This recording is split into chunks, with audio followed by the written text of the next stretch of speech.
അപ്പോൾ നമ്മുടെ സ്റ്റാലിയനിൽ ഒരു വെടിച്ചലായിട്ടുള്ളൊരു ഐറ്റം സെറ്റ് ചെയ്തു. ഇത് ആക്ച്വലി പുറത്തുള്ള വണ്ടികളിൽ ഞാൻ കണ്ടിട്ടുണ്ട്, സ്കാനിയയിലും വോൾവോയിലും ഈ പറഞ്ഞ പോലെ ഇവിഗോയിലൊക്കെ ഞാൻ കണ്ടിട്ടുണ്ട്. ഇന്ത്യയിൽ ഇങ്ങനെ ഒരു ബമ്പർ ഒരു ലോറിയിലും ഞാൻ കണ്ടിട്ടില്ല. ബമ്പർ പ്ലസ് അതിൻ്റെ കസ്റ്റം ബുൾബാർ. പണ്ട് ഒരു 90 കാലഘട്ടങ്ങളിൽ ഒമ്നിയിലൊക്കെ ഇതിൻ്റെ ഫ്രണ്ടിൽ ബുൾബാർ നിങ്ങൾ ആരെങ്കിലും ശ്രദ്ധിച്ചിട്ടുണ്ടാവും. അത് കണ്ടിട്ടും പിന്നെ അതുപോലെ തന്നെ പുറത്തുള്ള വണ്ടികളുടെ ഒരു സംഭവം കണ്ടിട്ട് ഇൻസ്പയർഡ് ആയിട്ട് ചെയ്തൊരു ബുൾബാറാണിത്. ഈ ബുൾബാർ ഡിറ്റാച്ചബിൾ ആണ്. സോ അപ്പോൾ ആൾക്കാർ വിചാരിക്കും ഈ വണ്ടിയുടെ ക്യാബിൻ ടിൽറ്റ് ചെയ്ത് താഴത്തേക്ക് മീൻസ് അപ്സൈഡ് ഡൗൺ ചെയ്യാൻ പറ്റുന്ന രീതിയിലുള്ള ക്യാബിനാണ്. അപ്പോൾ ഈ ബമ്പർ പണിത് വെച്ചപ്പോൾ ഇനി ആ ക്യാബിൻ ഇനി മറയ്ക്കാൻ പറ്റില്ല എന്നുള്ള ചിന്തയൊക്കെ ഉണ്ടാവും. ഓൾറെഡി നമ്മളങ്ങനെ മണ്ടത്തരങ്ങൾ കാണിക്കില്ലല്ലോ. സോ നമുക്ക് ഈ ബുൾബാർ നമുക്കതുപോലെ തന്നെ മീൻസ് മറയ്ക്കാൻ പറ്റും. ആ രീതിയിലാണത് കസ്റ്റമൈസ് ചെയ്തേക്കണേ. സോ അപ്പോൾ അതുപോലെ ഇതിൻ്റെ ബമ്പർ ഓൾറെഡി കഴിഞ്ഞ വീഡിയോ പറഞ്ഞ പോലെ ഈ ബമ്പർ ഞാൻ ഫിനിഷ് ചെയ്തിട്ടുണ്ട്.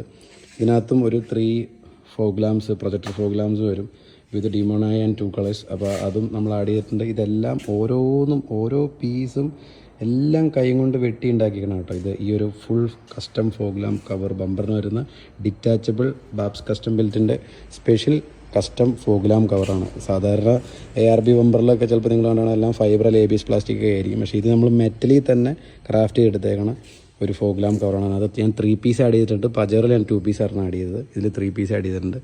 അതിൻ്റെ സൈഡിലെ ലുക്ക് ഇതാണ്. സോ അപ്പോൾ ഈ വീഡിയോ ചിലപ്പോൾ ഇടുന്നത് ഈ വണ്ടിയുടെ റിവീലിംഗ് കഴിഞ്ഞിട്ടായിരിക്കും. അപ്പോൾ ഞാൻ ഇപ്പോഴേ ജസ്റ്റ് ഒന്ന് വീഡിയോ എടുത്ത് വെച്ചാണ്.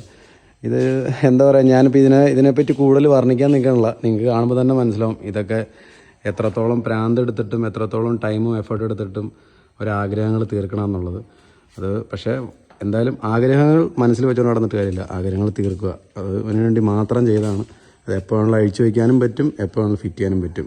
ഇതിനകത്ത് ഓരോ മോഡ്സും നമുക്ക് എപ്പോൾ വേണമെങ്കിലും അഴിക്കാം, എപ്പോൾ വേണമെങ്കിലും ഫിറ്റ് ചെയ്യാം. അതുപോലെയാണ് ഞാൻ ഇതിന് വേണ്ടി ഡിസൈൻ ചെയ്തേക്കുന്നത്.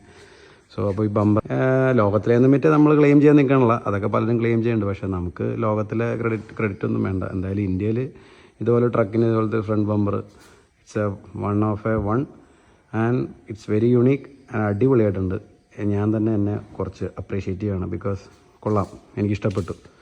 എൻ്റെ big thanks to my staff. അടിപൊളിയായിട്ട് അവർ എക്സിക്യൂട്ട് ചെയ്തിട്ടുണ്ട്. കഷ്ടപ്പാടും കുറേ വെട്ടിപ്പൊളിച്ചും കാര്യങ്ങളൊക്കെ ചെയ്തില്ല നമുക്ക് വന്നൊരു ഡിസൈനാണ്. എന്തായാലും അടിപൊളിയായിട്ടുണ്ട്. Thank you.